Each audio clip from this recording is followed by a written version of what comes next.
Editor's notes, there will be time frames inside the description where you can see the appropriate talked about pictures on Netflix. Netflix doesn't want me to take screenshots, so I'm sorry for doing. First of all, before I begin, I want to lay down the ground rules. Because this series is quite frankly the bane of my existence, I have decided to endeavour to save my sanity by not only uploading segments and rants from this abysmal series, but also a series of what is uncouthly called shitposts. With every single episode, there'll be a shitpost upload that has been reviewed and edited by the Rose, as well as myself. Welcome back, my ravens, to the chilling adventures of Sabrina, Chapter 12, The Epiphany. As you probably can imagine, this series starts off ridiculous as always. In this case, a nightmare. That is a creepy version of the Nativity, where one gets to see Sabrina's mother, who has just given birth to Sabrina, Sabrina witnessing this event, and Sabrina's father showing the baby to Satan himself. Wow. Unlikely person to invite to the birth, I would imagine. Oh dear. Starts off well, doesn't it? But like in all births, there are always the unwanted visitors. In this case, 3 very creepy looking wise men, or demonic adaptations of the wise men. And quite frankly, if I hazard a guess at who they are, why am I even surprised at this point that the series is throwing more shade? And quite frankly, it's a lazy adaptation of these 3 kings. And I say kings deliberately, because if I'm correct, and I know who these bastards are, we're in for a very bumpy ride. Oh dear. So, not only does Sabrina misuse her powers to change her wardrobe rather rapidly, and quite frankly I'm not surprised, that wardrobe really needed a change. Anyway, she comes downstairs, has the usual conversation with her aunts and her cousin, and informs them that she wants to focus more on her witch studies. Quite frankly, after signing the Book of the Beast, I'm not surprised that she wants to do this. I mean, it's by nature, according to this show. I mean, it shocks Ambrose and Hilda, but Zelda cannot hide her glee. And I must admit, I think finally Sabrina's starting to get her head on straight. Funniest thing in this series, I think Lilith might be enjoying her new role as principal. I mean, it's kind of like the role of ruling that she has always wanted. Anyway, let's continue with this nonsense. Now, one of the points that I do have to concur and say that the writers and the creators of the set have done correctly is that they have adapted and hybridized several witchcraft and Nordic sigils whose meanings are fluctuant and are completely dependent upon the intent of the sigil. And why am I talking about sigils? Well, I have looked closely at the sigil on baby Judas's cradle. I have looked at several different Enochian, alchemical, witchcraft, Nordic, and even satanic sigils, and I have come to the conclusion that it's definitely not Enochian, that it has got some elements of Nordic, there are no satanic elements, and that this entire sigil that is on the cradle is a hybrid of a protection, a bravery, and a power sigil. Which, considering the intent for the boy, I am not surprised that they have chosen these sorts of elements. So, I will concur that the series has at least thought about what kind of elements are put into the sigil on the cradle. So, finally they've done something right. But I'm afraid my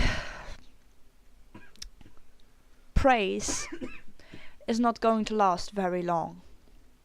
because soon after this we seem to go on to the next topic of this particular episode. Keep your fingers crossed, ladies and gentlemen, my little ravens, because the main topic of this god-awful piece of crap is feminism. And not the good kind. The kind Shoe Head puts very, very bluntly. And has laboured tirelessly on behalf of all of us to ensure that we do not have to go through this hellhole. Feminazis. The kind with profile pictures with flower headbands. Yay! Ugh. And why do I say this? Well, apparently at the academy there is a position known as top boy, which is an equivalent to the role of head boy. Naturally, since it's a misogynistic institute, there is no top girl or head girl position. Not that Sabrina cares, oh no. As soon as Nicholas Scratch, her hot eye candy of the witch variety, she also puts herself forward. Much to the chagrin of the misogynistic priest, Faustus Blackwood. Oh dear. Unfortunately for Faustus Blackwood, both Prudence and Nicholas nominate Sabrina in defiance of this rule. Now, I think that they meant for a genre or topic of equality. Unfortunately, they completely missed the mark with this one. Because, well, things are going to go downhill from here, I assure you. Because the 3 tests of witchcraft that these two are required to do are known as the Inquisition, the Boil and Bubble, and the Conjuring. To those of you who are horror movie nerds or have a penchant for such things, I think you might recognize these titles. So, Aunt Hilda and Aunt Zelda in the next scene talk about how their brother Edward had an amazing chance and opportunity and time as top boy, and that apparently the top boy position is one of the requirements, or at least is something that one has to have on their witchcraft CV in order to become high priest. Sabrina, meanwhile, is also studying in front of them, and I had a look at her book, and she's apparently studying some alchemical, and I believe it was definitely sigil work. Definitely a book full of sigils. And then Ambrose and his oh so charming boyfriend come in and kind of tease and mock Sabrina for the fact that she had the audacity to challenge Nicholas Scratch for the position of top boy.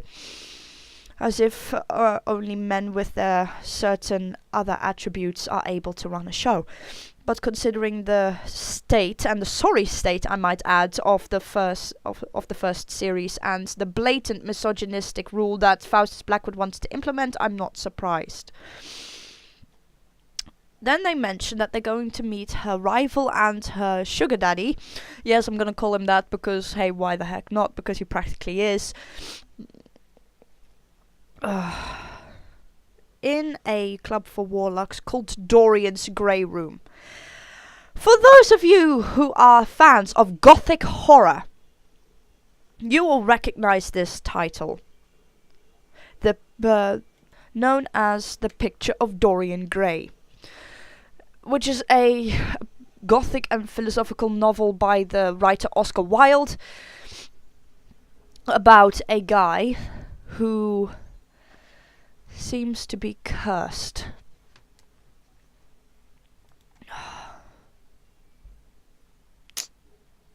Oh dear.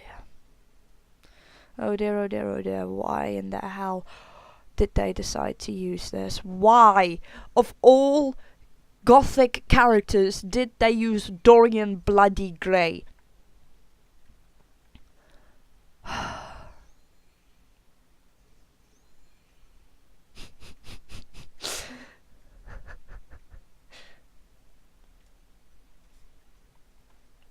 Oh, bloody hell. Why am I even surprised? Why am I even bloody surprised that they used Dorian bloody Grey? Anyway, getting back on track. The Inquisition apparently is a kind of pop quiz. It's basic witch knowledge, basic witch history, basic witch, etiquette, weaponry, spells, basic fact. Kinda usually you get at a pub quiz anyway. Now in this gentleman's club, the headmaster, Faustus Blackwood, brings entertainment. And this entertainment is Harrod's daughter. Apparently she's the harlot queen, and her name is Salome. Now, what is interesting is that Salome, her story, was a subject of a symbolist play by Oscar Wilde, the very same Oscar Wilde who wrote The Picture of Dorian Gray. And Dorian Gray is the one who introduced her into his club. I think that's a pretty interesting mix matching. Now, this play was first banned in London in around 1892, I believe it was, even while rehearsals were still going underway. And in this play, apparently Salome takes a perverse fancy to John the Baptist and causes him to be executed when he spurns her affections. But in the finale, Salome kisses John the Baptist's severed head. Anyway, in the story, Salome really was the daughter of Harrod, according to my research. But the very fact that she was a harlot is a little bit disputed. Because she married twice.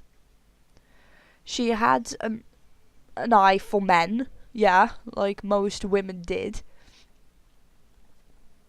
And what is interesting is that there is hardly a shred of evidence that she was a luscious, tempting woman who was a femme fatale throughout. Because according to this doctorate, Dr. Bryant G. Wood, he quoted a certain David Flusser, who was apparently a leading expert on early Christianity, saying that her biological profile, and this is a quote by the way, suggests a normal moral personality, which means she was just like every other female. There was nothing really sinful or erotic about her. And nevertheless, there was this constant Christian view that she was almost a second Lilith. And I'm afraid that this series ignores this biographer entirely. In the series, Salome is beautiful. Of course she is. She is apparently an exotic dancer who has her entire midriff exposed and dances suggestively. Belly dancing, it's called. Hmm? It's called belly dancing. Oh, belly dancing. Yeah, I know it's called belly dancing, but that's barely belly dancing in my opinion. That's how it's supposed to look. Oh, God. Now for the color symbolism, and I'm going to use the Christian color symbolism to show what exactly they're showing here. So, she wears a purple top. Purple in Christianity is the symbol of faith, patience, trust, and in some cases, royalty. Well, considering the fact that she is the daughter of King Herod II, I believe it was, this does not surprise me at all. The rest of her garb appears to be either yellow or green. If it's yellow, then it's a little ironic, because yellow in Christianity is the light, or is the symbol of light and purity, of harvest, hospitality, love and benevolence. However, it can also be interpreted as to be the color of degradation and cowardice, which in Salome's case is correct, because the Christian faith degraded her, basically. And if it's green, she is it's the symbol of breaking shackles, freedom from bondage, fertility, bountifulness, hope, and the victory over life over death. Considering that Salome is an immortal witch, this is definitely suited. she has mothered various children from 2 different husbands, so she's definitely fertile, and considering she is a woman with apparently loose morals in this series, she is certainly breaking some shackles. So either yellow or green would be rather apt in this case, which I'm actually rather surprised about. But I am still utterly disgusted that Netflix seems to have taken more to the Christian view than the actual evidence that has been laid in front of them by academics. But considering the fact they thought that Anne Boleyn was a freaking witch, that doesn't surprise me one bit. Okay, now with regards to the next scene, the Rose and I already had a discussion about it. How we thought that this series was deliberately trying to show the female intelligence over the sexual lust of men, because it shows the contrast between Nicholas sitting there with the men in Dorian's grey room, looking at Salome's suggestive dancing, in opposition to Sabrina, who is in the library studying and trying to further herself for the Inquisition. Male lust to female intelligence. There seems to be a suggestive and blatant symbolism that says this is what these men want and this is what the female wants. The female is trying to better herself. Yay, females! Look how good we are. Look at how good we are. Yeah. It's just Cheap. Yeah, it's cheap. Thank you, Rose. It's just cheap writing, and considering that this series is now on its second part, it should have learned by now, but considering the many faults of the first series, why did I even get my bloody hopes up at this point? Oh god. Right, so Sabrina's getting attacked by a demon of rats.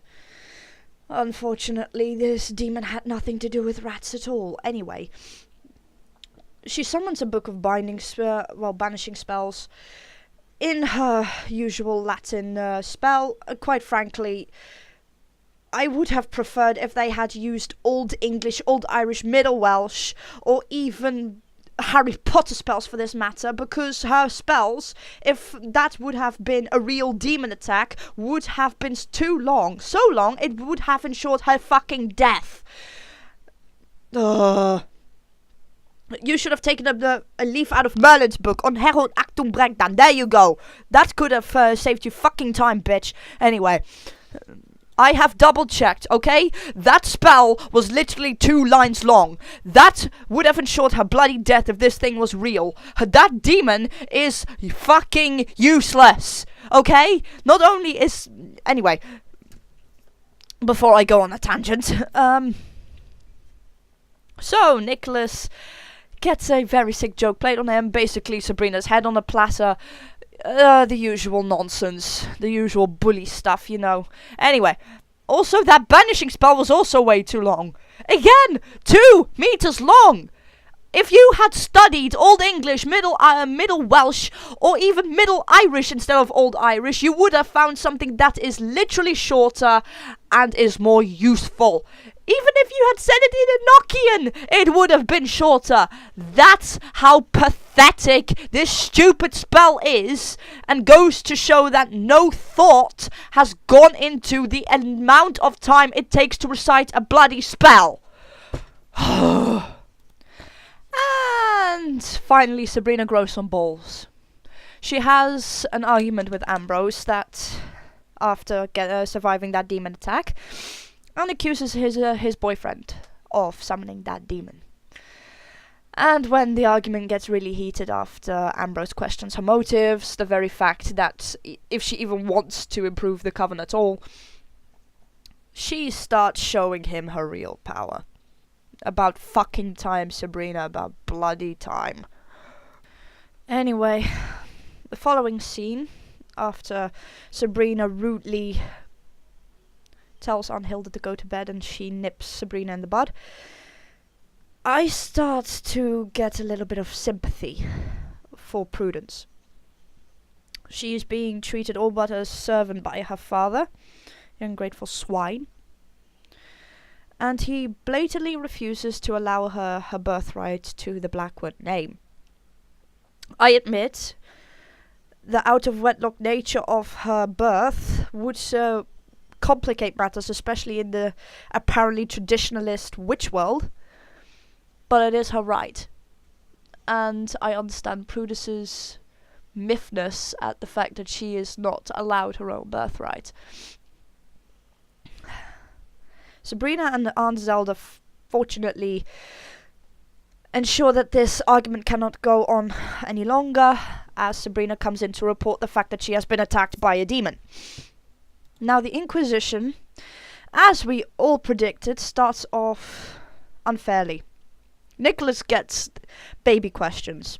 What is the most sacred geometrical configuration for witches? Easy. Even in the real world, it's the pentagram. Or the pentacle, depending on what school of class you are in. This star represents the 5 elements: fire, water, earth, air, and depending on whether you studied one branch or the other, spirit or quintessence. But Sabrina gets a rather more advanced question with regards to the 5 books of the Lesser Key of Solomon. These are known as the Clavicula Salomanis Regis, or the Lemmegeton, which is some sort of anonymous grimoire on demonology, compiled around the mid-17th century from materials that were a couple centuries older, divided into the Ars Ogetia, Ars Theurgia Gotia, the Ars Paulina, Ars Aimadal, and Ars Notoria. The Ars Gotia covers the 72 demons. The Ars Theurgeta derives from the Stegnographia. Ars Paulina is derived from the portions of the Heptameron, which was reportedly delivered by Paul the Apostle. Ars Amadel, if I remember it correctly, is claim of an Arabic origin. Something like that. I'm not. That one is always one that really configures me. And then Ars Notaria is the oldest known portion of the Lemmegetion, and was first mentioned by a certain Michael Scott in 1236. And contains a series of prayers intended to grant eidectic memory, or if you don't know what that means, basically a photographic memory, and basically instantaneous learning for a magician. How someone of Sabrina's lack of education would know that is impossible, so this was completely deliberate. Fortunately for Sabrina, the Weird Sisters are there to lend a hand. You see, the Weird Sisters finally signed a kind of truce with Sabrina and are feeding her information. Little bit cheating, and goes against the whole point of why Sabrina was going for the top boy position in the first place, because she shouldn't have been able to answer this question at all. The next question: the date of birth of a certain Dr. John Dee. Now let me make something very clear to everyone watching. Dr. John Dee was Queen Elizabeth I's mathematician, astronomer, diviner, and magician. He was the first official court magician of the British court. He was not a Satanist. He was not imbued with satanic magic. Did you know that Queen Elizabeth I left her coronation date up to him? He chose that specific date because, I quote, "it would ensure the long reign of Her Majesty." And let me tell you, it did. His work in Enochian, his work with certain, yes, necromantic rituals was extraordinary. But he was certainly not imbued with dark magic. Now, Faustus Blackwood goes completely on a tangent. He really has lost his nut. He now asks her the date of publication for the Malleus Maleficarum. For those of you who do not know, Malleus Maleficarum is also known as the Hammer of the Witches. It is literally the best known and a thorough treatise on witchcraft.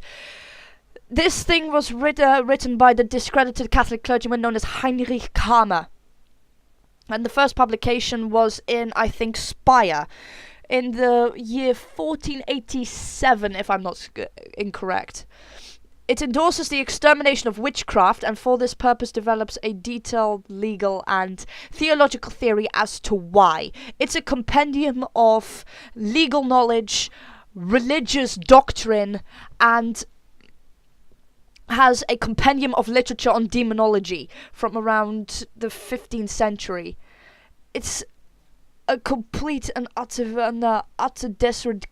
desecration of what witchcraft actually means. It elevates sorcery to an almost criminal status and blatantly puts on the label of heresy, and was used by a lot of inquisitional courts to sentence a lot of innocent people to death. Salem witch trials, everybody knows that one. Pendle witch trials, not as well known, but still one of the most famous occurrences. 1692 for the former and 1612 for the latter. Everyone, this is basic. These two are so basic. He's giving her basic knowledge, and he's completely sidelining Nicholas because he gets so annoyed at the fact Sabrina has the ability to actually answer the questions. He doesn't know that she's cheating. Let's make that clear. He doesn't know, but he's getting annoyed. I have already said that. It literally undermines feminism. Rose, don't worry. I am pointing that out. Sorceress Anne Boleyn. Sorceress Anne Boleyn. How many fucking times do I have to say this? Anne Boleyn was not a witch. Every single accusation made against her was false. It's not just a Wiccan saying that. I'm talking about a historical point of view. Every single historian with a functioning brain, from Susanna Lipscomb to David Starkey to Philippa Gregory, and all agree that there literally was no evidence against Anne Boleyn for the adultery that she was accused of, the bloody witchcraft she was accused of, because there was no evidence. There is no evidence because it wasn't plausible. She couldn't be at certain places where they said she was, and she had no grimoire, she had no balls, she had no familiar. The only thing that she had was a sixth fingernail. That was the only thing. She had a sixth fingernail, not a sixth finger, before somebody decides to rant in the comment section that it was a sixth finger. It wasn't. It was a second fingernail on one of her fingers. Oh my god. Oh my god, they're still peddling that lie. I thought they'd learned by now. I genuinely thought they would have learned by now. She was not a sorceress. You might as well have added in Jacquetta of Burgundy. She was Lady of Rivers. Now, if you had added that one in, I would have understood, because she is actually proven to have practiced a form of witchcraft. But Anne Boleyn? There is no evidence. And not only that, they also they put in Gregory Rasputin. They put in the man, the most hated man in history, the one who caused so much controversy, and as a historian, I genuinely believe that Rasputin was one of the catalysts for the destruction of the Romanov dynasty. He was a manipulative man. There was no evidence for any sort of witchcraft or sorcery. His shamanism was a sham. He was blatantly manipulating weak people. If you look at charlatans and hearsayers today, they use the same techniques Rasputin used on poor Tsarina. On the poor Tsarina. They utilized the same methods. And you think that he was a magus? My good writers, He was not. And for you to even suggest that he was, even for fiction, is completely outrageous. Even Grimm, the show that was based on fairy tales, gave a more plausible explanation for what Gregory Rasputin was. Okay? That's how ridiculous the idea that he was a sorcerer is.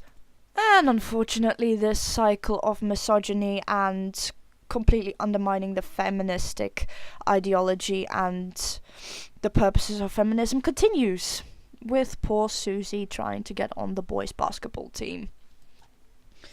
Well, Principal Wardwell intervenes. Oh, Lilith, how you handle mortals. And Susie gets to try out. Father Blackwood starts accusing and interrogating Sabrina, to which she retorts with her ambitions to become High Priestess of the Church of Night.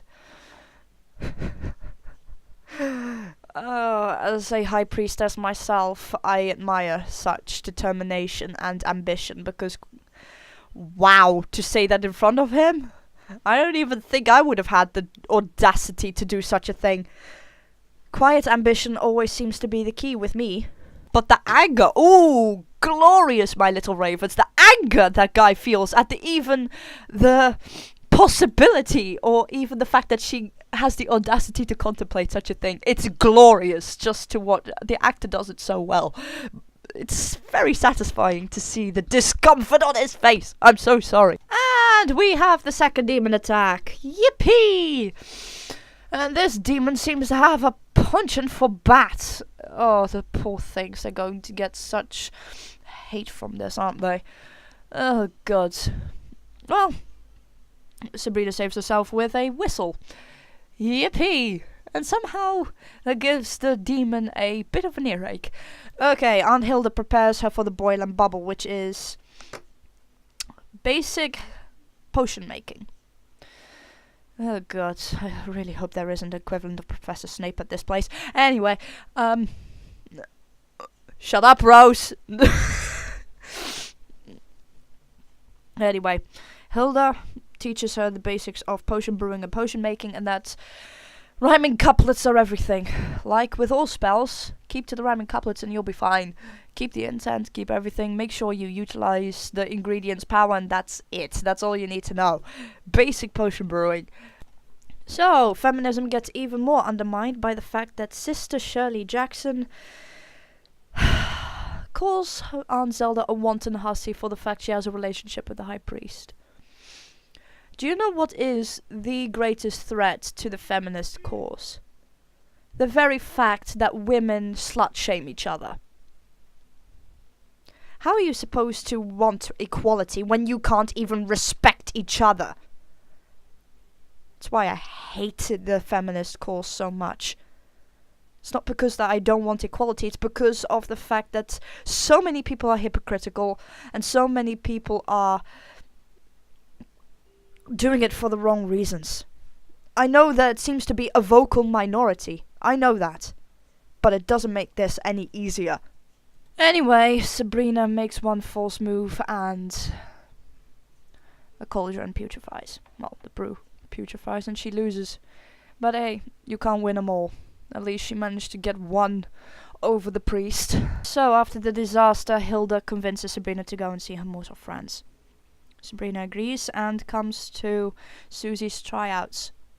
And this is where the whole point of the equality topic of this episode gets completely shattered. Sabrina starts muttering a spell to ensure that Susie gets every single bucket. Every single one. Susie didn't do it on her own. She needed supernatural help.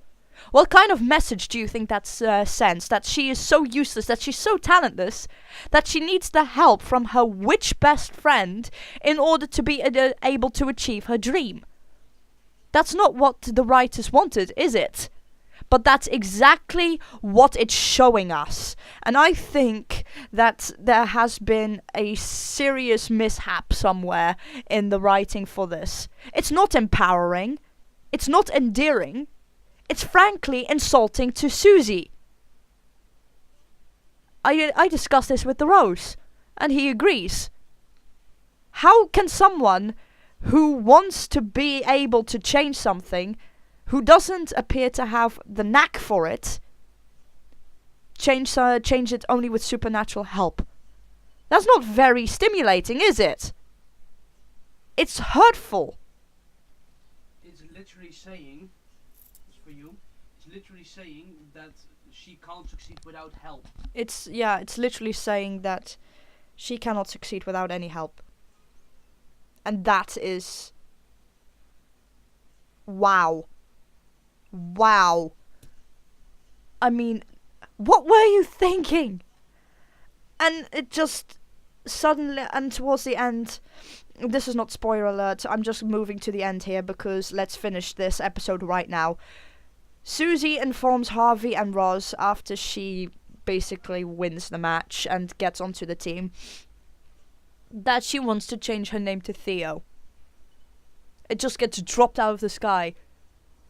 And everybody accepts it like nothing. And everyone just accepts it like it's nothing. Alright, so the whole build-up with Susie dressing like a boy and acting like a boy and being happy when Roz's grandmother called him, well, her, a young fella.